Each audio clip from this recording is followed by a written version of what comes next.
I'm Tony Ruiz of Gold Derby here with Emmy, Tony, and Grammy winner Billy Porter from Pose.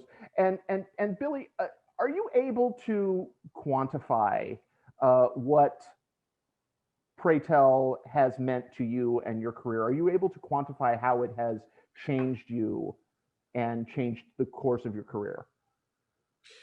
Yes, actually, I am. First and foremost, I'm so grateful that I lived long enough to see the day where a show like Pose and all of the characters that populate it can exist. I'm also grateful to have lived long enough to be a part of the generation that kicked the door down and fought for the space for Pose to exist, and then be able to walk through the doors that I helped kick down. That's not lost on me. That's quantification. My healing, Billy, my own personal processing and metabolizing my own trauma and my own grief was kicked into high gear because of Pose and Pray Tell. And I was able to use the opportunity as a proxy to understand how and what I needed to do to really heal and transform myself. It reminds me actually of a quote from Aristotle. He said that the roots of education are bitter, but the fruit is sweet. Is that Yeah. does that kind of apply to this? Yes, totally. Totally. It's exactly that. Mm. Um, I have to ask. This season was, in many ways, knowing everything that you've revealed. Your the stories in the Hollywood Reporter about coming out as HIV positive, and the story of your healing is very much reflected in Pray Tell's journey this season. Mhm. So I'm curious if at any point in many of those really, really just dark scenes that you had to play, were you ever afraid that maybe it was too close? No, Oh.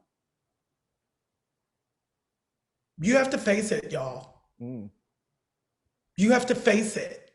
If you're ever going to heal anything, you have to look the monsters directly in the face. You must. You must. And how lucky am I to be able to do that creatively and hopefully bless somebody else in the process? It's not just about me. It's like I've received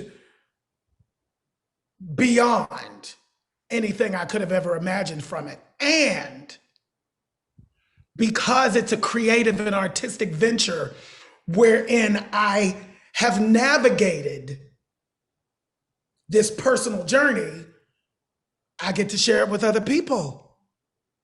And other people get to see what it looks like when you face your demons, when you face your monsters. That's the problem.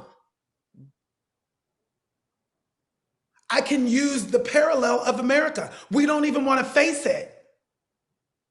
We don't even want to tell the truth that this country is built on slavery. How do you heal from it if you won't even look at it? That's what I got to do with Pray Tell and Pose. That's what I got to do. Never once was it too much. Every time it was like, thank you. It is that dark.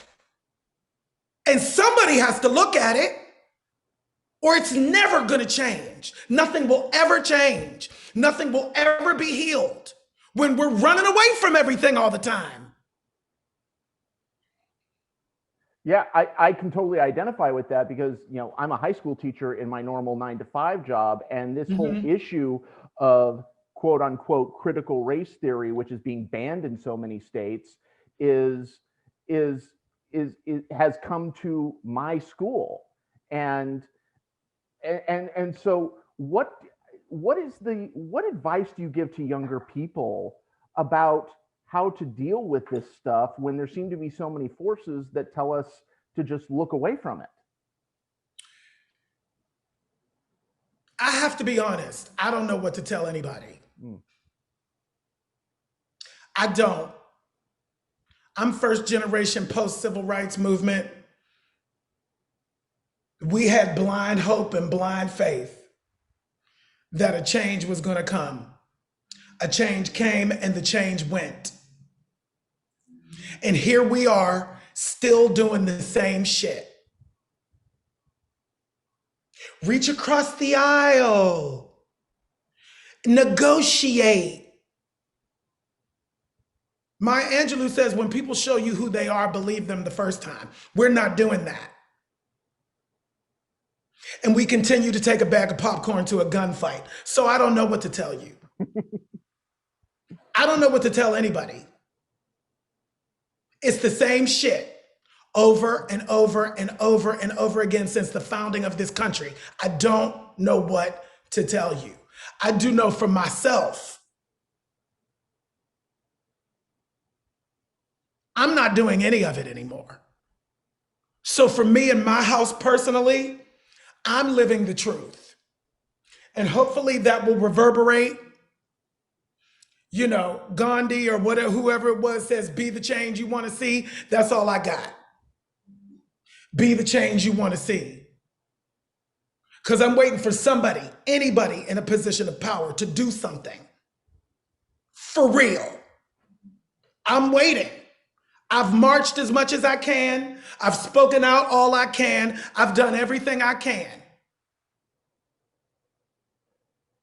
And we still have half the country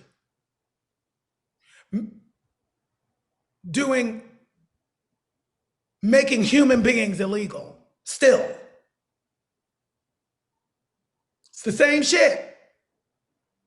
Taking people's voting rights away. And it's still legal to do that. Why is that still legal, is my question. Why are we still there? We'd been here before. So I don't know what to tell anybody. All I know is I'm angry. I'm filled with rage and I'm sick of all of it. What the actual fuck is going on? What is going on? Yeah, it reminds me of that quote that's oftentimes attributed to Frederick Douglass. I don't know if he actually said it or not, but eternal vigilance. Yeah, eternal vigilance. But he also said it's easier to strengthen a child than to repair a broken man. and I, you know, I've recently, in the recent days, I've spoken to both Delon and Angel Curiel, and with these young people that you worked with, that you had a chance to mentor, were there things that you wanted to impart to them in terms of work ethic, you know, vision, that sort of thing? Did you want to be a mentor to these younger performers? I want to be a mentor to people who want to be mentored. So anybody who wanted to be mentored got mentored. It's natural for me. But I don't put my mentorship on people who don't want it. And you have, I think it would be fair to say, you've had some quite amazing luck when it comes to co-stars, whether it's Stark Sands and Kiki Boots, and in this you have MJ Rodriguez. Absolutely. Can you just describe what that relationship, because the real love story in Pose for me is Blanca and Pray Tell. That is the true foundation. Well, what was really magical about the casting of MJ and myself, Michaela J, is back in 2010, I was the associate director for the revival of Rent. And we cast Michaela J. pre-transition as Angel in Rent. So I had already been in her life as a creative energy / mentor / big brother. I had already done that in 2010. So when I saw her outside of the final callback in the audition room waiting to go in, I knew it was going to be her. And I knew it was going to be us. I didn't know what it was going to be, but I knew it was going to happen because we came to it with a relationship already. So what you saw play out on screen was something that was very real to both of us. You know, me as big brother / mentor, and her as a force of nature that where I can only sit back and marvel at, marvel at the focus, I hate that word bravery, but until we find another one, until I can coin another phrase, it's to see her transform into a full grown woman, just makes me want to explode with joy. It's quite something. I read somewhere where you had said there's no handbook on how to be the lead of a series, and you had never been the lead on a series, and MJ had not been the lead of a series. If you had to write the handbook, what would you want to put in there?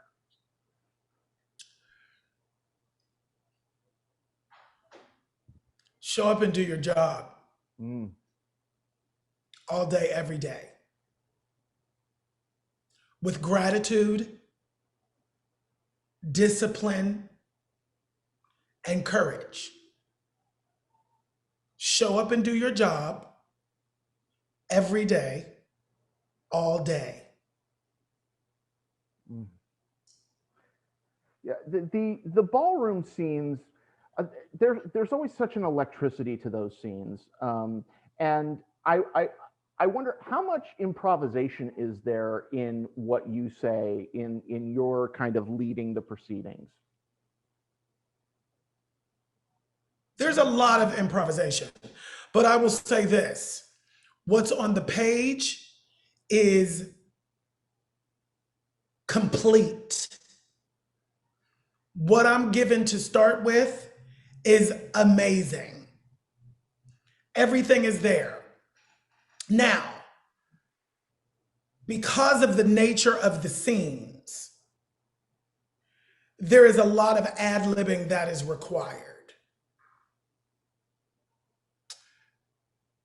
But the meat is always there.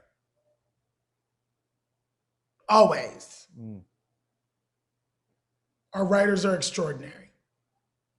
Has this show electrified or sparked some your creativity in terms of, like, I know you're going to be directing, I know you've got a new kind of writing project, your memoirs coming out, you've got new music coming out.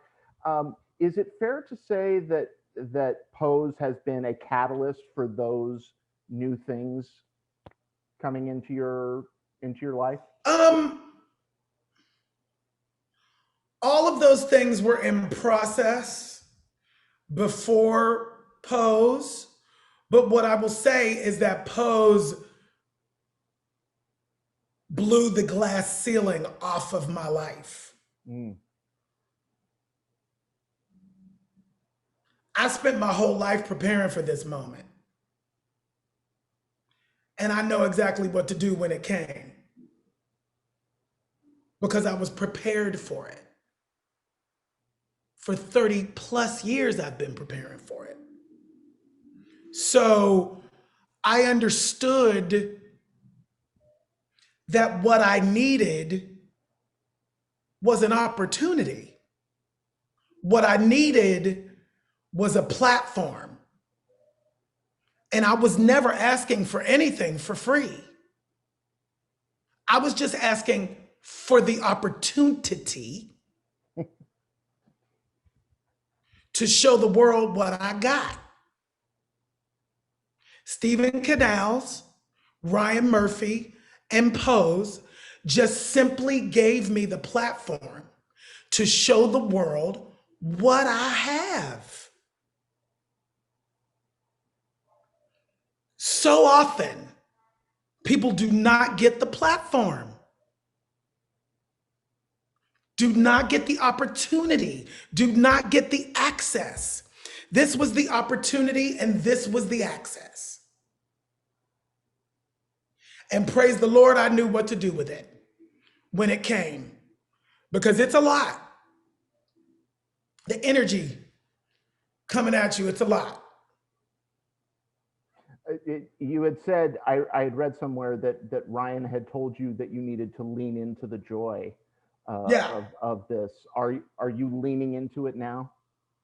I am beginning to discover what that is. I think a lot of what we were talking about before with, like, you know, I had a lot of unprocessed trauma, a lot of unprocessed shame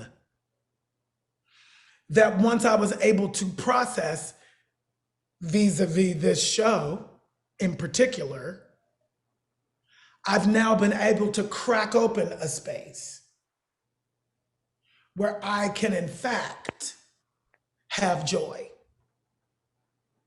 And that is remarkable. And I'm starting to feel it. And I just got to get used to it, you know, because what my muscles are used to is trauma. What my muscles are used to is grief. That's all I've ever had my whole life. The muscle of disassociation, the muscles of disassociation and compartmentalization are the only ones I had until about 5.5 minutes ago. Those were the ones that I had. Those were the ones that were strong. That is what you were seeing up until COVID, which allowed for me and gave me the luxury to be able to stop, be still, shut the fuck up, and learn something about myself and heal. It never would have happened had the world not shut down. The whole world shut down so I could heal myself, so that I could be present and available to continue this journey, to continue this fight, to tell a different story, to speak truth to power, so I could have the energy to do that. So I could be grounded enough to do that and not lose my mind in the process. You know, it's so, you know, it's hard to talk about for me without getting emotional, you know, because it really is. My life has been transformed by the healing energy of the show that I was blessed to be cast in, and everything else around it. You know, COVID sucked. COVID is awful. And in the spiritual meditative circles of the world, they speak of saying yes to everything, because it is what it is. So when you say yes to the good as well as the bad, your suffering becomes less. because you're not fighting what is. That's a major thing that I've really begun to embrace and understand through action. It's like, oh, COVID is COVID, it's here. I'm not gonna fight it. You know, the man who never stopped moving, the man who never stopped running. I'm not gonna fight it. I'm gonna say yes to whatever this is and whatever it means. And boy, has it turned out to be something for me so powerful. Probably the most powerful I have ever experienced in my life. Well, whether you know it or not, I think you've helped a lot of people heal, or at least start the process to healing. And I thank you for that. Everybody go That's to the Gold. hope. Yes, it is. Everybody go to goldderby.com, make your predictions for the Emmys, and stay tuned for interviews with more contenders throughout the season. Billy Porter, an honor. Thank you so much. Thank you. Have a wonderful evening.